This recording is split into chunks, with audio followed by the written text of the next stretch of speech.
So మామూలుగా జనరల్గా temporary hardness ఎంత, పర్మనెంట్ హార్డ్నెస్ ఎంత కనుక్కోమని చెప్పేసి క్వశ్చన్స్ అడుగుతారనమాట. జనరల్గా అడిగే క్వశ్చన్ అయితే ఇది వన్ ఆఫ్ ద క్వశ్చన్ అనమాట.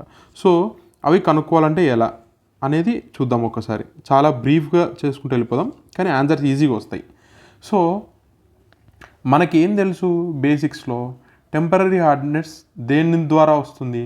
Generally bicarbonates of calcium, magnesium. So bicarbonates of calcium, magnesium ఎక్కడైనా గుర్తుపెట్టుకోండి. HCO3 టేకన్ ట్వైస్ ఉంది అంటే అది టెంపరీ హార్డ్నెస్ని కాజ్ చేస్తుంది. ఫస్ట్ విషయం తెలుసుకోవాల్సింది, HCO3 టేకన్ ట్వైస్ అంటే అది బైకార్బోనేట్ యాక్చువల్గా. సో కాల్షియం బైకార్బోనేట్ కానీ మెగ్నీషియం బైకార్బోనేట్ వల్ల కానీ టెంపరీ హార్డ్నెస్ వస్తుంది. Next permanent hardness. So permanent hardness దేనివల్ల వస్తుందండి? Chlorides and sulphates of calcium and magnesium. Chlorides and sulphates of calcium and magnesium. So SO4 అంటే సల్ఫేట్ అంటారు, sulphate, SO4 sulphate, Cl2 chloride.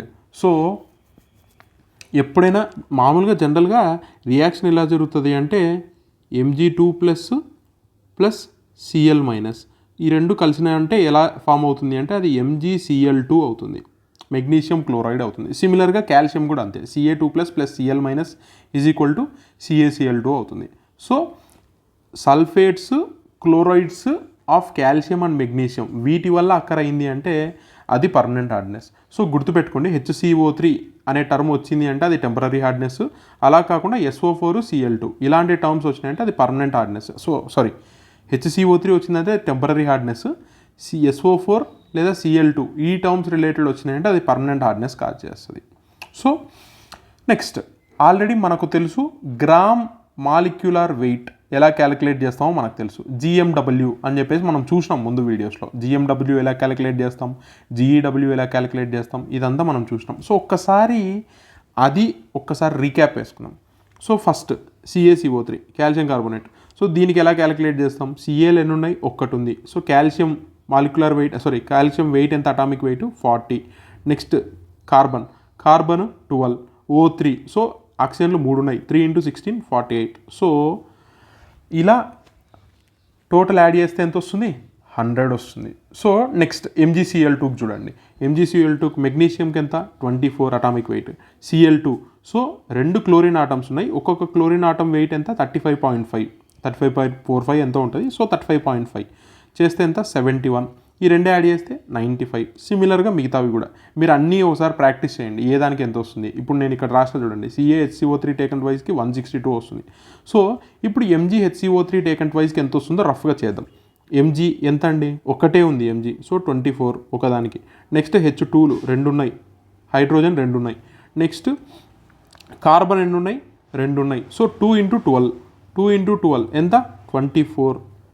Next O3 taken twice అంటే 6 ఉన్నాయి, ఆక్సిజన్లు total 6 ఉన్నాయి. 6 × 16 ఎంత? 96. So 96 + 24 ఎంత? 120, 122 అంతేనా? 122 + 24 అంటే ఎంత వస్తుంది? 146. So molecular weight of MgHCO3 taken twice ఎంత? 146. సో ఇవి తెలిస్తే సరిపోతుంది, ఇది ఒక్కటి తెలిస్తే సరిపోతుంది. మనం వాటర్ టెక్నాలజీలో ఎటువంటి క్వశ్చన్ అయినా సాల్వ్ చేయొచ్చు. సో ఇప్పుడు మనం యూజ్ చేయబోయే ఫార్ములా అయితే ఇది. CaCO3 ఈక్వలెంట్ ఎలా కనుక్కుంటాము అంటే wait divided by gram molecular wait × 100. అంటే అసలు ఇదంతా ఎందుకు చేస్తున్నాము అంటే CaCO3కి వెయిట్ ఎంత ఉన్నింది? మాలిక్యులర్ వెయిట్ 100 ఉన్నింది. సో ఈ 100ని రెఫరెన్స్గా తీసుకొని వీటి ఈక్వలెంట్గా కన్వర్ట్ చేస్తున్నాం. CaCO3 ఈక్వలెంట్ అంటే దీన్ని రెఫరెన్స్గా తీసుకొని వీటిని MgCl2 మిగతావన్నీ ఉన్నాయి కదా, వీటిని దాన్ని విత్ రెస్పెక్ట్ టు క్యాలిక్యులేట్ చేస్తున్నాం అనమాట. సో ఇప్పుడు ఒక క్వశ్చన్ చూద్దాం. Calculate the temporary and permanent hardness of sample water containing the following per litre. So ఈ క్వశ్చన్ ఇచ్చినాడు, టెంపరీ పర్మనెంట్ హార్డ్నెస్ టోటల్ ఎంత అని చెప్పి కనుక్కోమంటున్నాడు. సో ఒకసారి చూడండి, ఇప్పుడు ఇది ఏ హార్డ్నెస్ కాజ్ చేస్తుంది? CaSO4 permanent hardness. ఎక్కడైతే HCO3 ఉందో అది మాత్రమే టెంపరీ హార్డ్నెస్. సో టెంపరీ మిగతావన్నీ పర్మనెంటే, ఇది మనకు తెలుసు స్టోరీ. సో ఇప్పుడు ఒక్కొక్క దాని యొక్క CaCO3 ఈక్వలెంట్ కనుక్కుందాం. CaCO3 ఈక్వలెంట్ కనుక్కుందాం. సో జనరల్గా ఫస్ట్ మనము అన్నిటి యొక్క మాలిక్యులర్ వెయిట్స్ రాసుకుందాం. ఫర్ టైం బీయింగ్ అన్నిటి యొక్క మాలిక్యులర్ వెయిట్స్ రాసుకుందాం. మీరు క్యాలిక్యులేట్ చేయండి, ఇవే వస్తాయి. CaSO4కి ఎంత వస్తుంది? 136 రావాలి, if I'm not wrong. Next MgHCO3 taken twice. మీరు ఆడ చేయొచ్చండి, టైం తీసుకొని చేయొచ్చు, ఏం కాదు. నాకు తెలిసి 146 వస్తుంది. Next CaHCO3 taken twice. ఇందాక ఆల్రెడీ చేసినాం అనుకుంటా. ఇది ఎంత వచ్చింది? 162 వచ్చింది, అంతేనా? 162 వచ్చింది CaH3O3. అది MgHCO3కి 146 వచ్చింది, డన్.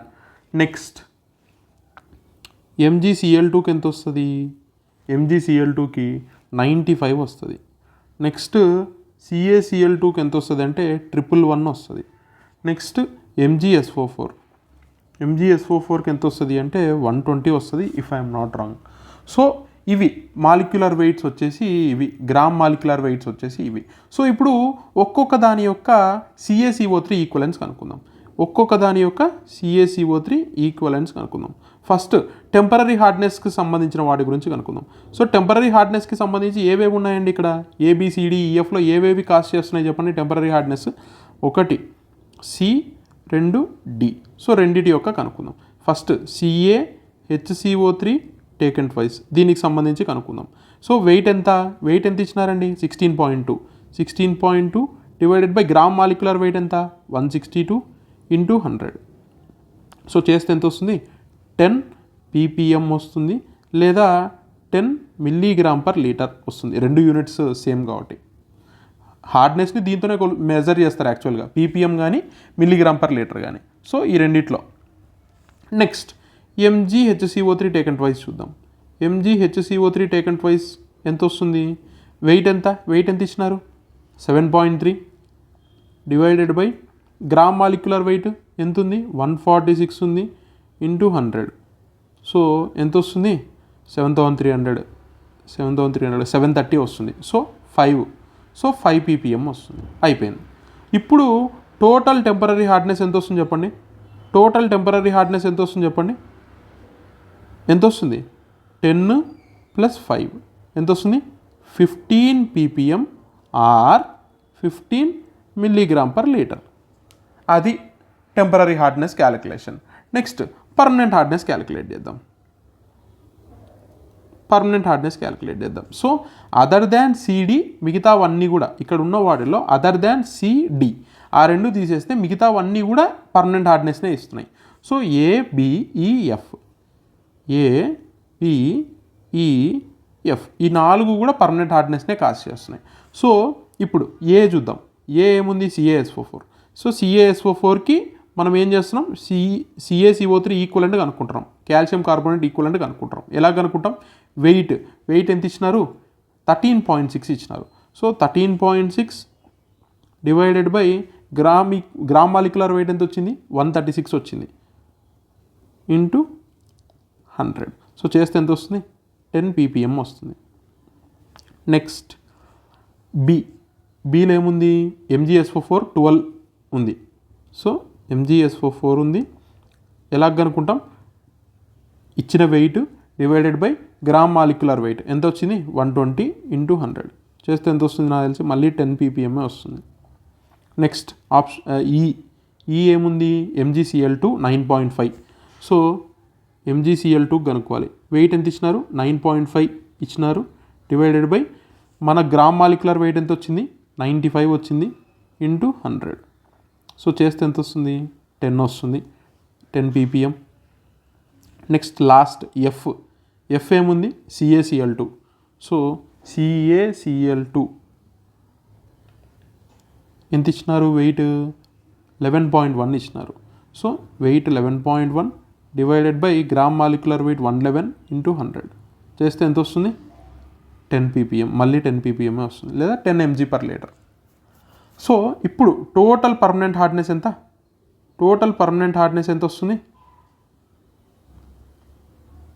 వస్తుంది? టోటల్ యాడ్ చేస్తే 10. సో 40 ppm వస్తుంది. అయిపోయింది. సో టెంపరరీ హార్డ్నెస్ 15 వచ్చింది, పర్మనెంట్ హార్డ్నెస్ 40 వచ్చింది. ఒకవేళ టోటల్ హార్డ్నెస్ ఆఫ్ వాటర్ అంటే ఎంత అంటే ఇప్పుడు ఏం చెప్తాం? 15 + 40 ఎంత వస్తుంది? 55 parts per million or 55 milligram per litre. ఇది క్యాలిక్యులేట్ చేసే విధానం. సో ఇలాంటి క్వశ్చన్ ఎలాంటి క్వశ్చన్ ఇచ్చినా కూడా మీరు చేయొచ్చండి. చాలా సింపుల్గానే చేయొచ్చు. పెద్ద ఇబ్బంది పడే క్వశ్చన్ అయితే ఇది కాదు. మీరు సో కొంచెం ఓపిక తీసుకొని చేయండి, సరిపోద్ది. సో ఇప్పుడు ఒక క్వశ్చన్ రాస్తాను నేను. ఈ క్వశ్చన్కి మీరే ఆన్సర్ చేయాలి నాకు.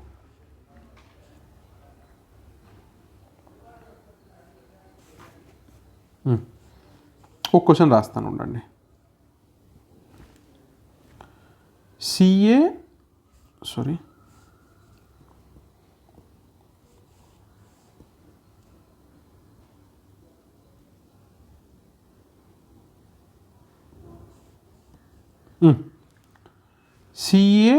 CaHCO3 టేకన్ ట్వైస్ వచ్చేసి 40.5 ppm లేదా milligram per litre, what ever, లేదా రాసుకోండి, అట్లే రాసుకోండి, mg/l. నెక్స్ట్ MgSO4 వచ్చేసి 30 ppm or 30 milligram per litre. Next CaSO4 వచ్చేసి 34. MgHCO3 టేకన్ ట్వైస్ వచ్చేసి 36.5. ఇలా వాల్యూస్ ఇచ్చినారు.